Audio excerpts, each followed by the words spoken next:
Hey, this is Ken from StandaloneHarness.com, still here at Certified Automotive in Orlando, Florida. Sammy pulled this intake manifold off the L86. We're taking a look at some of the common issues that customers run into when they're dealing with their Gen 5 LT harnesses. Probably the biggest issue is I think whoever designed the connectors for this thing got paid extra to make them more difficult to deal with.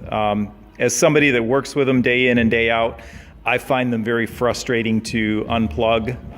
I can't imagine what somebody using the connector for the first time and trying to get it undone deals with. But the one thing you don't want to do when you're unplugging your connectors, for instance, like this engine oil pressure sensor connector here, it's got a slide lock on it that you got to get from the bottom.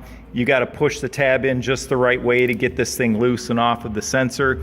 Guys will get frustrated and they'll get a pair of channel locks out. As you can see, this is what happens to the connector when you decide to go after it with channel locks. And at this point, you've just cost yourself about 20 bucks for us to go ahead and replace this pigtail, because obviously we can't just cut it and repin it. But take your time. It does take a little bit of effort to get these things off.